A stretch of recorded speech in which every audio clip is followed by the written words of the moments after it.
Hello, and it's a final welcome along to the Super Bowl. It's the NFL Matchbook Podcast. I'm your host, Daniel Hussey, and I've been honored to be joined by Rob Pizzola and Fabian Sommer and Drew Dinsick over the past few weeks.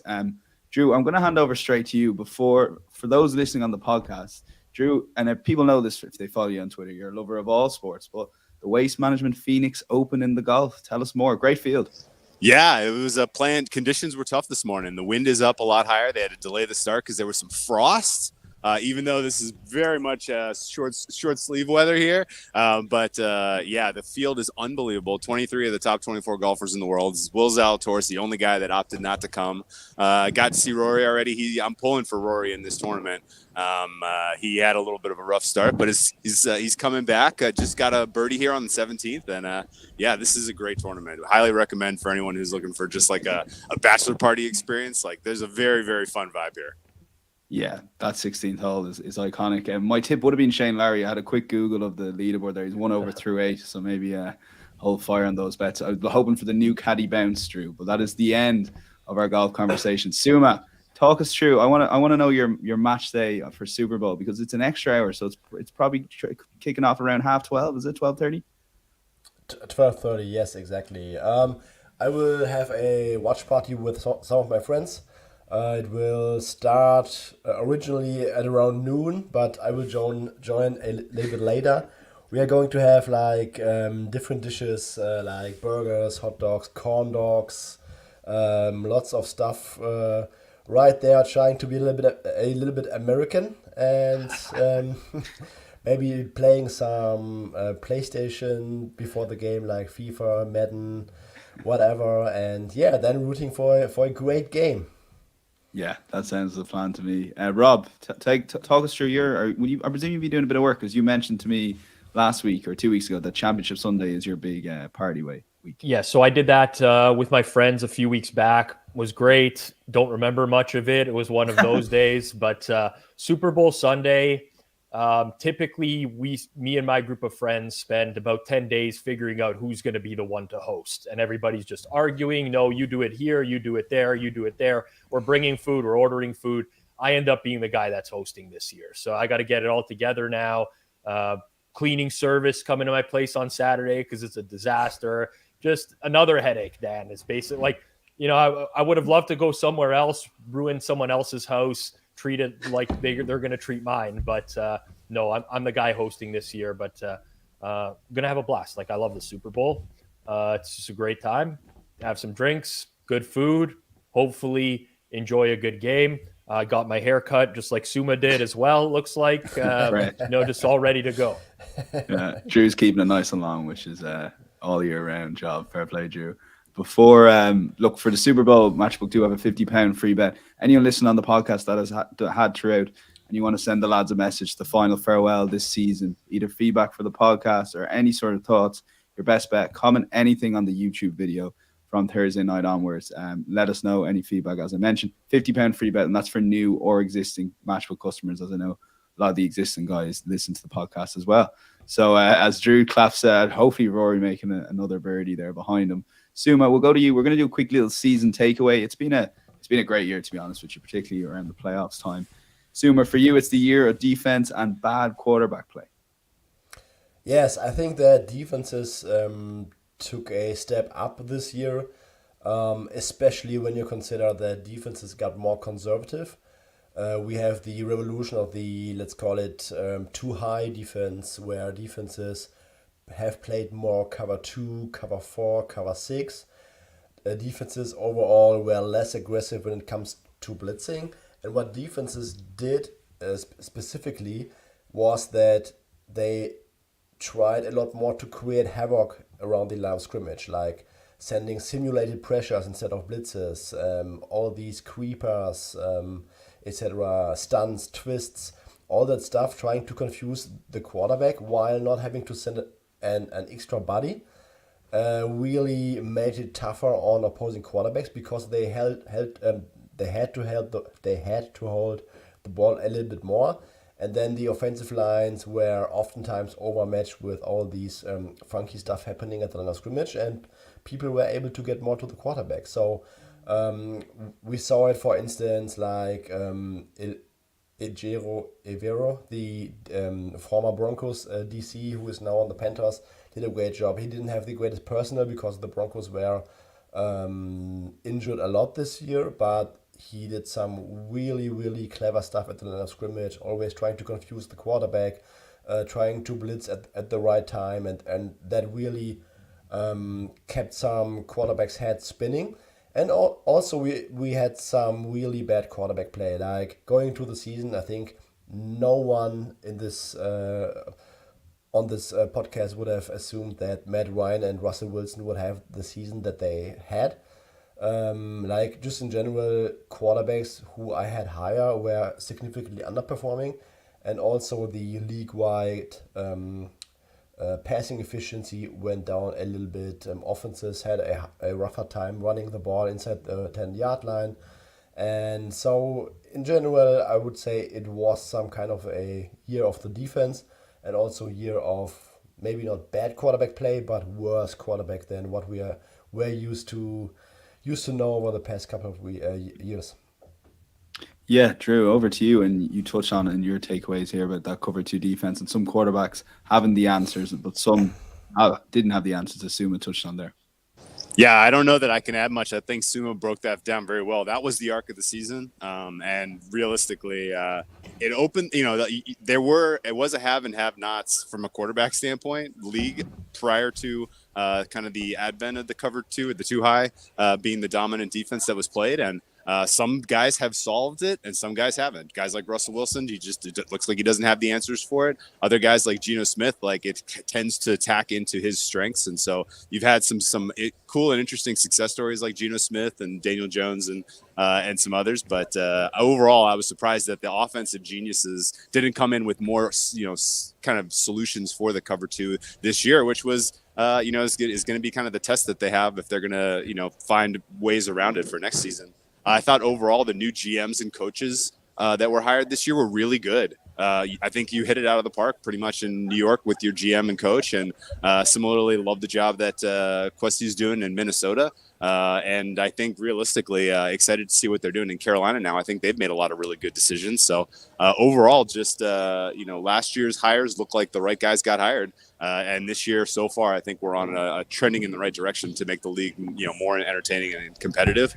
From a betting standpoint, I definitely feel like my major takeaway from this season, and particularly the playoffs, was home field advantage just wasn't priced in as aggressively as it ought to have been. If it's 1.5 points in the regular season, it should have been 3 in the playoffs based on the way that, those games played out. It was such a meaningful difference, to be the home team, particularly in the championship round. I mean, Chiefs don't win that game if it's in if it's in Cincinnati.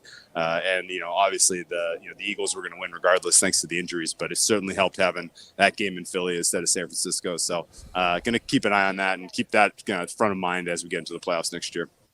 Yeah, 3 takeaways there from Drew. And Rob, I love your one because it gives us chances better to review the year. You're talking about markets continue to evolve.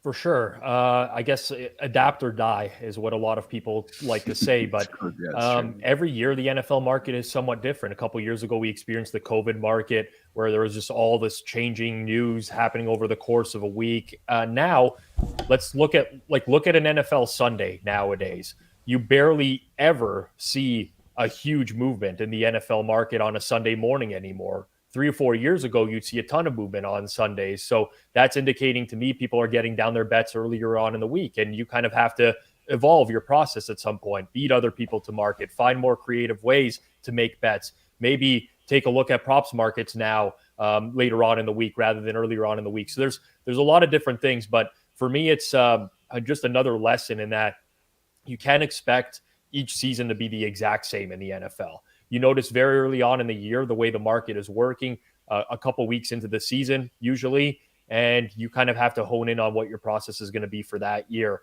So that's kind of just like a betting lesson, I guess, for people out there. Don't assume that whatever worked this season is going to be working next year, because there's going to be a whole off season. People are going to pick up on that in the market. They're going to bet it into week 1 and week 2 next year. Who knows? Maybe there's less of a rush to get down early next year and lines are available later on in the week. We just don't know what things are going to look like. So just constantly evolve your process and definitely adapt or die, so to speak. Yeah, believing that the old ways will keep working for you is a fool's dream. It's time to adapt or die, says Rob Pizzola and a few others down through the years. But what we're going to do to cover, I think it's a good place to start. We're going to go to the point spread, have a good debate over that. There's difference of opinion on the panel alert. We'll have less opinions on the total, but we will go through that as well. And we're going to go through best prop bets as well. There are plenty that are going to be on Matchbook from Friday morning as well before we get into our best bets, which went 2-0 last week. So well done, guys. Let's get straight into it and have a look on the Matchbook betting exchange. We have the Chiefs underdogs in a Super Bowl. Mahomes is underdog 2.14. The Eagles are 1.87. The Chiefs are getting a 1.5 head start at 2.0.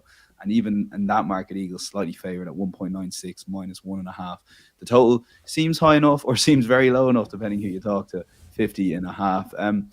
Rob, you've got the least of the three here in terms of a strong opinion. So set up this game for us. Chiefs, Eagles. It's going to be a classic Super Bowl. Yeah, I mean, I hope so. I hope it's entertaining. I haven't bet the side in the game. As a Cowboys fan, I'd like nothing more than the Eagles to get steamrolled. But I do think that the Eagles are being a little bit undersold. Maybe not. I mean, it's a pretty divided Super Bowl, right? Like there's I think pretty equal action on both sides. A very compelling case for each team. But ultimately, there's a lot of talk about the Philadelphia schedule this year. We talked about it when we were breaking down the conference championship game against the 49ers, but a lot of the Eagles' achievements are just being thrown out the window because of the fact that they played a very easy schedule. That even includes the playoffs. That includes the conference championship game where Brock Purdy got hurt early on. So it's not a very battle-tested team.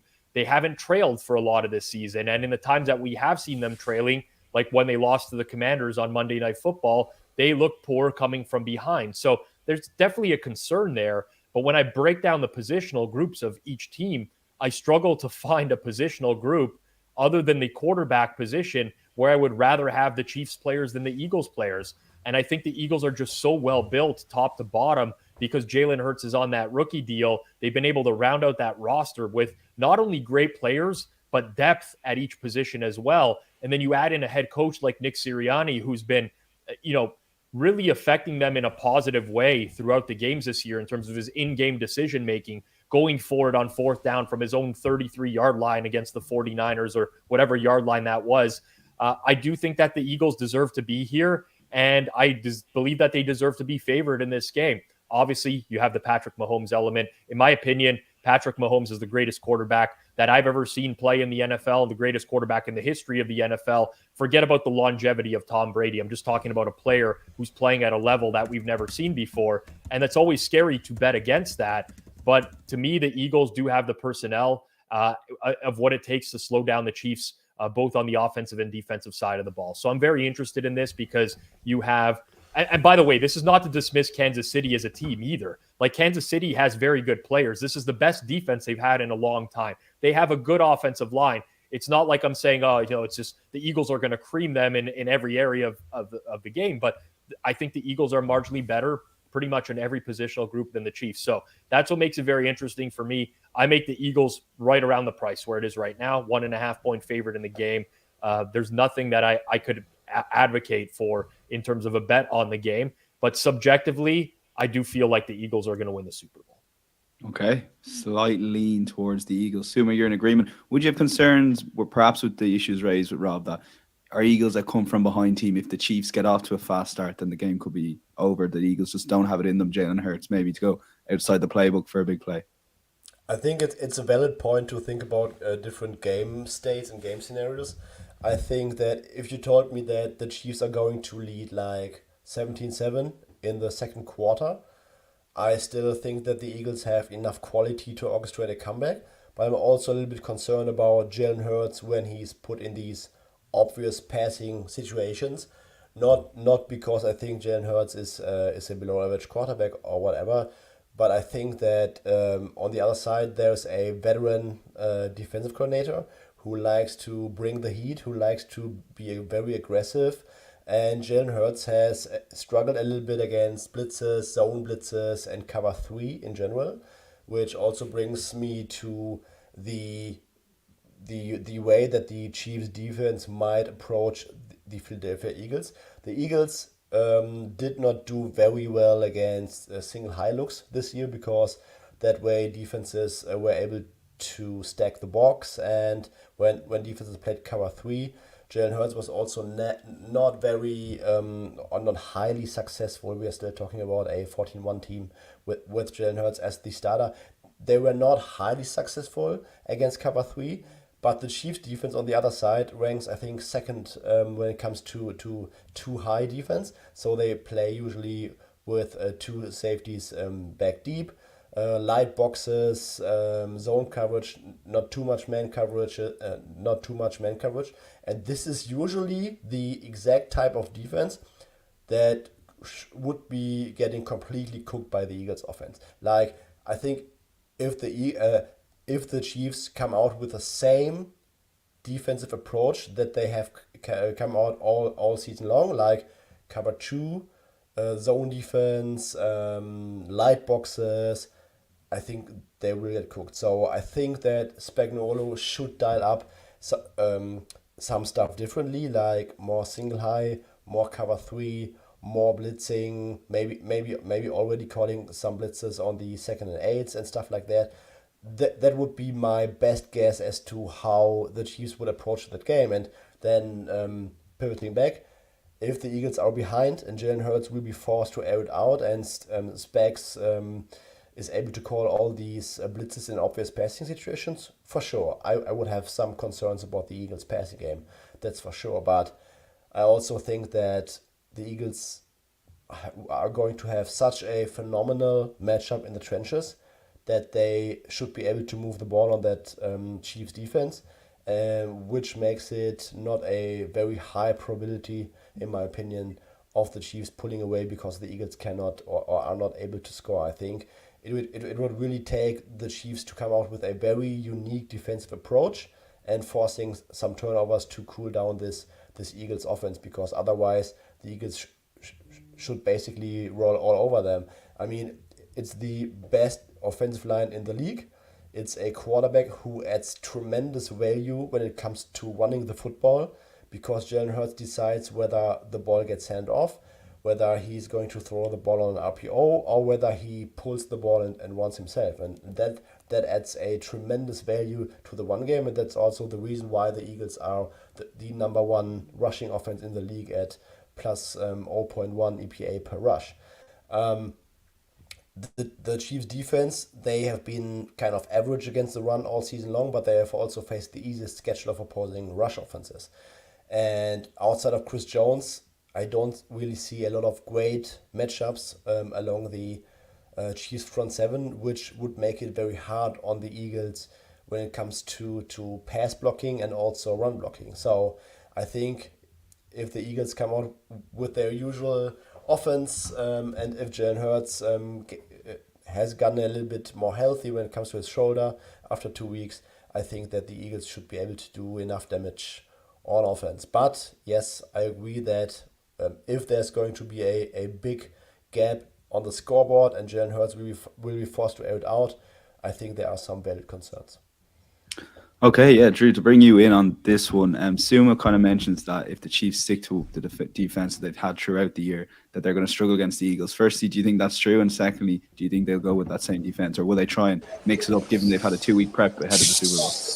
Well, I would expect that you see some wrinkles that are of interest, and I would expect that in general the defenses probably look good coming out of the gate in this game, just because of the 2 weeks to rest and prep, and just in general, what you tend to see with a game of this magnitude, nerves a little bit early. But I have gotten to the point where I'm going to be annoyed regardless of what happens in this game. I have bet on the Chiefs.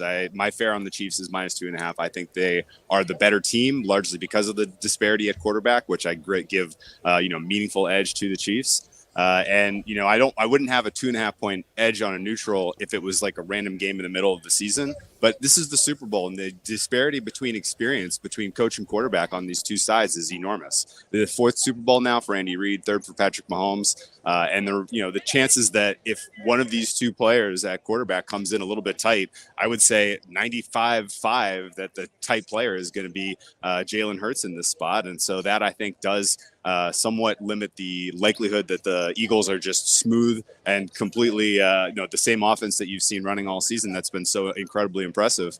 And I think, there are aspects about the way Spagnuolo runs his defense that I'm excited to see. I like the zone blitzing scheme. I think that's very effective against Jalen Hurts. I think in third and long situations, if the Eagles drop back to pass, he's going to have a tough time, getting having the time in the pocket, feeling comfortable and not under pressure because of the zone blitzing looks that he's going to get. And so I think realistically, and this is all kind of conditional on Hurts is 100% healthy, which I don't know that I believe in. Since his comeback from his injury against the Bears, his accuracy has been down. He hasn't been nearly as effective completing the deep ball. His average depth of target has gone down, indicating he has some kind of general lack of confidence in trying the deep ball. And maybe it's just the game states haven't required him to do it, so they haven't bothered. But I kind of want to pay to see, Mahomes. I mean, I want to pay to see Hurts beat me by scoring 30 points in this game. And, I kind of going back to, I'm going to be annoyed regardless of what happens. Like, at the end of the day, we could look back and be like, yo, Mahomes was a dog in the Super Bowl. How did we not double our net worth? Or I'm going to look back and be like, this is obviously the most liquid market we have all season. How was I so stupid to think there was just this enormous edge? But I think, I think the Chiefs should be more in the 57-58% win probability here. And so I like them on the money line at plus money. I like them with plus 1.5 points. If I'm wrong, the market's telling you this is going to be a shootout coin flip. And if it's that type of game, overtime is live. If you go to overtime, a 1-point margin all of a sudden is more likely. And similarly, just in general, Nick Sirianni going for 2 if he scores the game tying touchdown to win by 1 instead of going to overtime, I think is a possibility. So 1.5 points might ultimately be the difference between a win and a loss if you're playing the spread. So I don't mind taking the plus 1.5. I don't mind being on the money line. And, I see a long tail to Eagles just not really looking good offensively here. And this being like the kind of game you saw last year in the playoffs in the wild card round, where it was the Eagles just sort of, this is our first time in this moment with these coaching this quarterback. And, it could go sideways on them in a hurry. 2 weeks for Mahomes to get healthy. Excited to see what he can add in terms of his, what he has in scrambling and on the ground, which he's largely kept in his pocket all season. Whereas I don't disagree with Rob's points that in general, outside of quarterback, coach, and tight end, which I all give, clearly in favor of the Chiefs. Every other positional group is Eagles, but I don't think it's a big gap really. I like a lot of what I'm seeing from the Chiefs defensively, and as they're developing their young players, particularly in the secondary. That group is ball hawking, and I would expect that a turnover is possible, if not likely. From that unit, particularly if Hurts's accuracy isn't quite dialed in, and he's trying to come back in a game state and trying to thread passes 20 yards down the sidelines to Devontae Smith. Like I will pay to see him complete those passes in this pressure environment with the injury that he's suffered to his shoulder. And that's kind of where I've staked my flag on this game. My biggest position is going to be Chiefs money line when it's all said and done. And, I think as much as I'd like to just kick my feet up and enjoy a really good Super Bowl, there is definitely a large portion of game state where I think this is not competitive. And, the margin that the Chiefs can generate early while the Eagles are finding themselves could be too much to overcome. And so, just be prepared for that if you're expecting a fun game. Okay. Rob, I'll bring you back in there before we move on to the total on a couple of those points Drew makes. Firstly, on the experience side of things, and Jalen Hurts' injury. We've obviously heard a lot about Mahomes' injury and his movement, but Hurts' shoulder has to be a bit of a concern for Eagles fans. It does. So I went back and watched the Eagles 49ers game as well. And there was a few throws down the field there where they just didn't look all that right. You've seen, there's been comments out of Jalen Hurts this week as well, which are indicative of the fact that he's just not fully right now. With that said, I think a lot of what Jalen Hurts brings to the table is his elusiveness, his ability to break the pocket. I don't think he has to be a perfect thrower in this game necessarily. Now, obviously, it's the Super Bowl. You want him to be as close to 100% as possible. There could be something there. We just don't know. We just don't know. And there's like an uncertainty level that I'm not comfortable with all around on that. In terms of Jalen Hurts, though, I do think that like one and done type of game, he's going to put it all out on the line there. Injured or not, I'd still expect him to be able to move the ball with his feet. You'll see a lot of those RPOs that they run. He'll break pocket a lot. They'll use him heavily in short yardage and in the red zone. So I'm not overly concerned about that. definitely, I guess it's your prerogative on the game, right? Really. And Drew's drawing a line in the sand saying that I think that this is bigger than people realize, and he's entitled to that opinion, and it's fair. I think there's people on the other side of things that are like, this is just a non-factor. The reality is, I don't know. And I don't like to, stake bets on stuff where I'm very, very uncertain. So definitely a talking point. We will only know on Sunday when the game plays out, and post-game in terms of what Hurts actually says, if he's honest with the media after the fact. But really tough one for me to break down. And before I bring in Suma on the point there, any trends for us? You promised me Super Bowl trends. I mean, but before you get into trend, like you've got Sirianni up against the Chiefs, you got Andy Reid up against the Eagles. I mean, firstly, there's narratives there, so surely from a narrative we can get a trendy Rob in somehow. You know what? I completely forgot that I made that promise. It would have been so easy for me to pull the Andy Reid against the spread numbers off of a bye week too. I was going to ask you for that. Like it would have been, it's right there, and I didn't even pull them. So I'm sorry for the Matchbook audience this week. Trendy Rob, rest in peace. February 9th, 2023. There's some fun ones circulating about the team that wears white, the team that wins the coin toss. There's a lot to cook up this week, but at the same time, like we're going on and on about the handicap, and the script was already leaked. It's going to be 34-31 the Eagles. So are we wasting our time? The fact that got out there was really a bummer for anyone who wanted an entertaining game. I have to jump in there. So the leaked score was 37-34. Oh, 37-34. Okay. Imagine trying to script a game where you need 5 successful field goals to happen. Like if you were going to script a game, you would want all the kicks to miss. Like it would be touchdowns only, some sort of stupid number, 12-6 final where it's just pure touchdown, and none of the kicks actually have to go through the upright. Like think the logic that some people have, and the fact that people are going out and betting this score at 80-1 odds, which this thing should be like 300-1, even higher than that. I mean, I don't even know what to say. I don't even know what to say at this point. I have one more add on the experience thing. The last, you're right, Rob. We don't have enough of a sample size to say that it matters. But boy, do I remember the last time this happened. And it was Belichick and Brady against Goff and McVay. And Goff and McVay came in like they did not know where they were, and they did not have a plan. And yes, was some of that the defense that Belichick cooked up? Obviously it was. But there's a long enough signal of first time ever in the playoffs, how poorly a quarterback performs, and just in general, when you get a disparity of this magnitude in terms of experience, I can't say it's worth zero.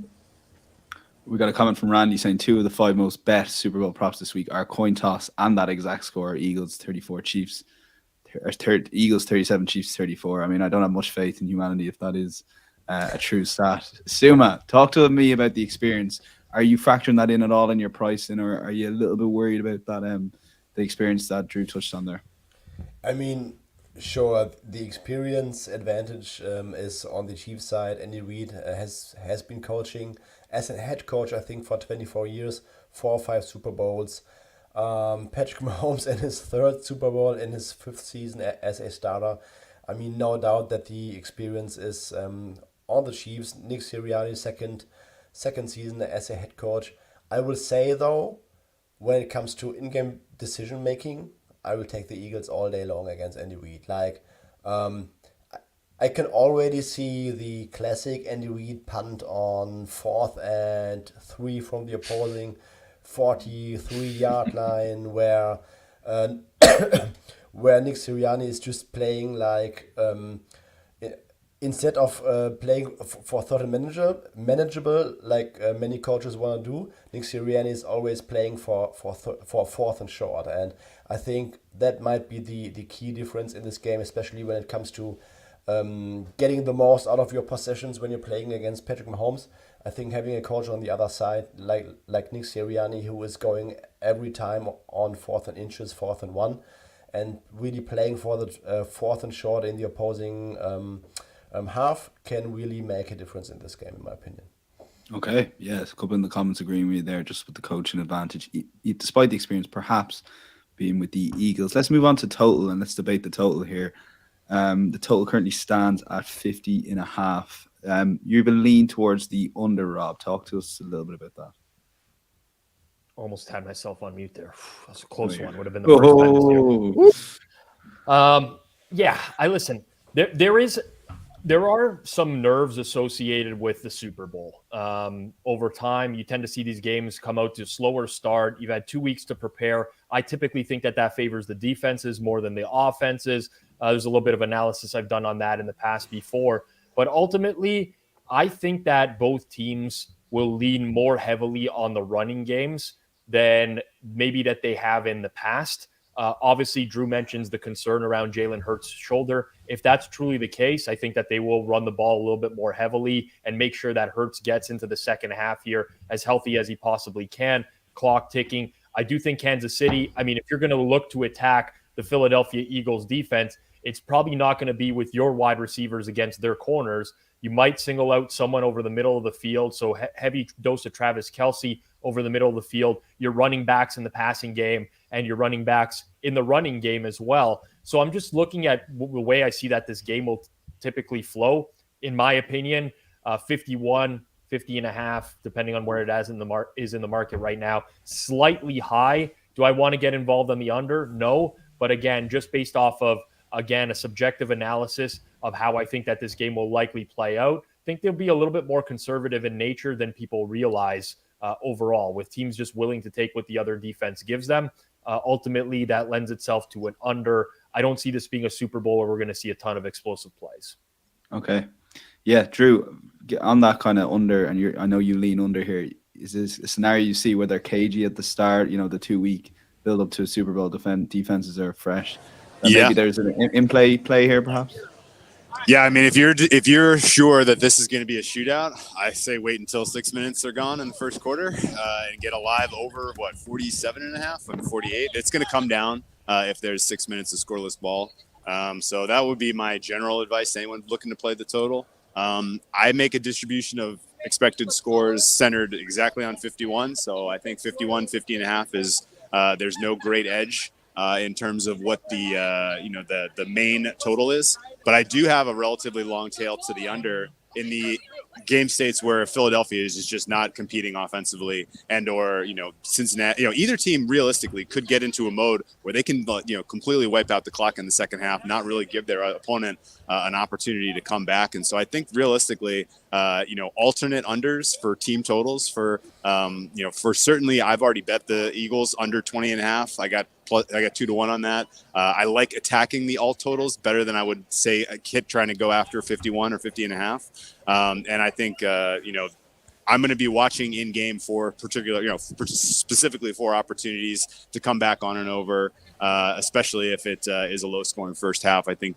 this game could absolutely open up in the second half just based on how much talent is on the field offensively. So that's sort of my mind state of how I'm going to attack the game. But just from a candid standpoint, if I bet 10% on, if 10% of my overall allocation is in game or halftime betting, I'll be surprised. It's probably going to just be, small stuff because, again, this is going to be an interesting game. And, it's very, very tough to take stands in a game like this, especially with Pat Mahomes involved. So, things could open up at any point. And I'll be excited to see just in general if one of either of these teams can get a 2-score lead and how that changes both teams' approaches offensively. Yeah, over to you, Sum, on this one. And guys, would slightly lean towards the under. I guess you would slightly lean to the over if you had to have a play. Yes, if I had to have a play, I would lean towards the over, but I really don't have a strong case. I can make a case for either side. I think Drew made a great point. And I think that there is an interesting tale on either side that no matter whether it's the Eagles or the Chiefs, if they get in front, by multiple scores at some point, let's say in the third quarter, I think that both teams have a very good matchup to milk the clock and win by margin here. And in either case, I would probably lean towards the under. If it's a game that is very even, I would probably lean towards the over because there's a higher likelihood that both teams will just exchange scores and the Eagles will have constant scoring pressure if they cannot slow down Patrick Mahomes. But yeah, if the Chiefs have a lead in the second half and Jalen Hurts will be faced to air it out, and the Chiefs have some success on the ground running, that could lead to a very low scoring second half, and vice versa. If the Eagles have a multiple score lead in the second half, I mean, there's not a team better equipped to milking the clock as the Eagles. They can run the ball at will, and they have a few good corners who can play man coverage in obvious passing situations. So that would be my case for the under. So I don't really have to disagree here. Okay, no strong bet at least for the total here, guys. You don't have to bet in every single market, particularly on the Super Bowl. But it is a lean to the under slightly. Suma had something that made me want to ask him a question. Just from what feels the way you're going to feel betting this game, it's going to take under the 2-minute warning with a 2-score lead for me not to believe Mahomes is still live, even as good as the Eagles are at just completely protecting and wiping. I mean, they're the best team in the NFL at protecting a lead. We've got enough of the signal there, no doubt. But I'm not going to lose hope until basically the final whistle that this game is out of reach of Mahomes, just because of what we've seen him do. At what stage in the game are you going to feel good having an Eagles ticket in pocket? That what lead at what time are you going to take an exhale on this one if you have Eagles staked? Probably 17 points, late third, early fourth quarter. Okay. I like it, Suma. He's trying to talk you out of the Eagles bet, Suma, and you're not professional as ever, Suma. I love it. Best thing about the Super Bowl, at least for a lot of bettors, is that props markets are alive and liquid. We have a few that'll be up on Matchbook as well. I'll go over to you, Suma, first. Take it away with a prop that you like. Yes, I'm going with playoff Kenny Gainwell. The Chiefs defense is giving up 7.6 receptions to running backs and 46.9 yards to running backs per game, and they are allowing a whooping 19% DVOA to opposing running backs in the passing game. I have no clue why the Bengals and Jaguars were not able or did not fully try to exploit that weakness. I think that the linebackers for the Chiefs are not good at all. And I think that the Eagles, with 2 weeks to prepare, they probably should have seen something there from the analytics department or just on tape that the Chiefs are not great at defending running back passes. So I'm going with Kenneth Gainwell. Depending on what side you're looking at, it's either 10.5 juiced, for example, at Pinnacle right now, or 11.5. I like that. I think Gainwell is in for 3 or 4 targets, and 2 catches could get this over easily. Okay, over to you, Rob. You have a couple. Mahomes under in and around I've seen in around 295.5 is the current market here, price here, and then McKinnon as well over 20.5. Yeah, so you bet the Mahomes under about 5 minutes before the game. You definitely don't go out and bet it now. That's the best advice I've heard. Yeah, I think this number might tail up a little bit more and more, but you wait till the absolute last minute. We've seen Mahomes priced in the mid 280s against other good defenses this year. Now, granted, one of them was against the Bengals, where he was hobbled, or at least there was the thought that he might be hobbled in that game. But this kind of goes back to what I was saying earlier, where I don't see a ton of explosive plays in this game for the Kansas City Chiefs. I think that they'll take what the Eagles will give them. They'll try to attack the middle of the field. They'll try to get the ball in the hands of their running backs. They'll try to run the ball. I mean, listen, I could be wrong. Obviously, and the Eagles secondary is not super battle tested this year. So maybe that there is a scenario where the Chiefs can just throw all over them. I just see that being a very unlikely case. So I'm going to wait to the last minute. I'm going to play the Mahomes under in terms of passing yardage. One over that I do like is Jerick McKinnon's receiving yards, over 20.5. This is a pretty heavy adjustment we've seen on McKinnon in the last 2 weeks. Now, obviously, Clyde Edwards-Helaire has been activated off of IR. We don't know how he's going to fit into the game. We come off a Cincinnati Bengals game where Isaiah Pacheco, I believe, had 6 receptions for 59 yards in that game, was heavily utilized in the passing game. But McKinnon, a month ago, 6 weeks ago, was regularly being priced in the upper 20s. In some games, he was actually being priced in the mid 30s in terms of receiving yardage. I do expect them to attack through the screen game, try to work the ball into McKinnon's hands. He had 4 targets against the Cincinnati Bengals, ended up catching 2 balls for 17. But if he continuously gets 4 or 5 targets, I think this is a very short number. So I think that this one should just be in at least the mid-20s. A little bit of recency bias coming into play here. So I'll take McKinnon over on receiving yards. And the Mahomes under, particularly strong case on the McKinnon over there. So do get involved there. Drew, you have a Hurts over 0.5 interceptions if you can get better than 2.0 on the day. Yeah, no, I think that's a fun way to attack because of the accuracy issues, because of the ball hawking that you're getting out of that Young's Chiefs secondary. And in general, just the potential for nerves, and him making a mistake early in the game seems realistic to me. So over a half interception at 2.2 is a nice bet. I loved Rob's breakdown. I didn't know that you had. I didn't see him put that in the sheet, but I completely agree that the Chiefs are going to be running rhythm offense, a lot of short passes. I like completions over for Mahomes. I definitely take completions, not attempts, because he's going to have a relatively high completion percentage in my mind, the way that the Eagles run a very vanilla defense and give him that short stuff. And attack running back, receiving, attack, the Travis Kelce numbers are steamed to oblivion, but he's going to be an enormous part of the game plan here. And then, similarly on the other side of the ball, I would expect the Eagles not really be able to come up with a deep pass. If they get it, if Hurts makes his, longest reception over, which is 37.5, it's going to be on the basis of somebody making an inhuman broken tackle and taking some sort of screen pass or some something over the middle, a long distance. I love the tackling that I saw from the Chiefs defense against the Bengals. I think they can bring that same level of effort and quality tackling here, and so I like Hurts under his longest completion, 37.5 is a fun one too. But if I can only have one, I'm going to take the Hurts over a half interception at 2.2. Okay, we'll lock it in as a bet. Before we get to best bets, a reminder, if you're listening on the podcast or watching us on YouTube, do comment any messages for the lads throughout the year. I know a lot of you guys join us week in, week out. Do comment, and you'll also have a chance to win a £50 free bet in your Matchbook account Monday morning, possibly Tuesday morning if some of us have been out late for the Super Bowl.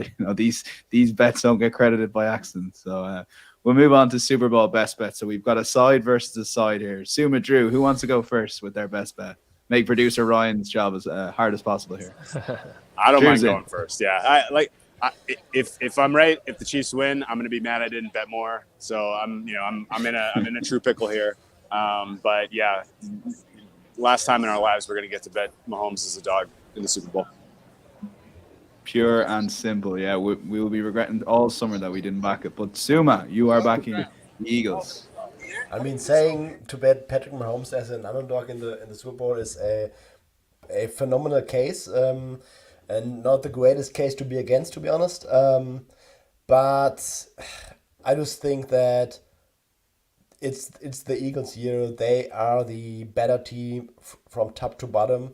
And I think that their offensive line can dominate the game in such a way that it might be enough to compensate for the difference at the quarterback position. I just think that the Eagles are such a well-rounded team. They should control the line of scrimmage, maybe on both sides of the ball. Great situational play calling, which might be the differentiating factor. I like the Eagles as the better team. I will not be mad if Patrick Mahomes pulls out another great performance and beats them, but I'm going with the Eagles here. I love the way Suma lays out his case point by point by point, and Drew's just like, Mahomes, dog, Super Bowl for like 4 words. 4 words, man. It's a good argument. It is. No, that's it. Yeah, sometimes you say it best when just I just saw Spieth play out of the sand here, and he played in a magnificent shot. Suma did even better, working his way out of a tight spot there. So hat tip to Suma. Yeah, you were in a little bit of trouble there, but you did okay. I think you had a tight one. Yeah. Rob, over to you for best bet. You have an interesting play here, so you're not going to bet the total or the sides. There's no point putting that best bet. We are going to have competitive price anytime touchdown markets, and you like Jalen Hurts here. I like a Jalen Hurts anytime touchdown. So I think that this is mispriced based off of, if you look at the duration of the season, there were many games in the first half of the year where Jalen Hurts didn't score a touchdown. In the latter half of the year, we only have 2. We have one game against Green Bay where Jalen Hurts actually ran for 157 yards and didn't get in the end zone. I'd say that that's just a little bit unlucky. And then we have the final game of the season against the New York Giants, where he was just back from injury. They really didn't want to risk him a whole lot. He was very conservative in the running game. But now we're seeing him actively used again. And this is the Super Bowl. He will use his legs. He is the red zone guy for the Philadelphia Eagles. We saw them run a quarterback sneak from the 2-yard line against San Francisco to set up a quarterback sneak from the 1-yard line. They know that this works. They will run Jalen Hurts in as much of a capacity as they can. I do like the Eagles' likelihood of moving the ball on the Chiefs in this game because I think their offensive line is going to hold up. So I would make this, priced at about 56% for him to score. And for the comment from Randy, he knows this has kind of been something that I've been on for several weeks now. I'm not going to stop here. The adjustments in price have not come quick enough. So give me Jalen Hurts anytime touchdown score 2.14 matchbook. 2.14 above even money is a bet for Rob on the anytime touchdown.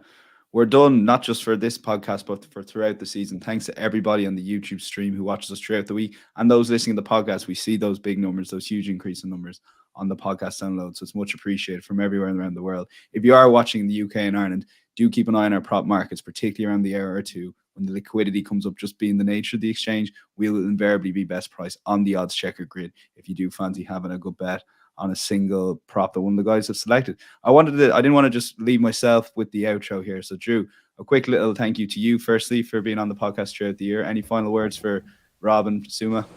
No, this was outstanding, as much fun as I would have hoped. Love the chemistry we have, and credit to the guys. This was a great season.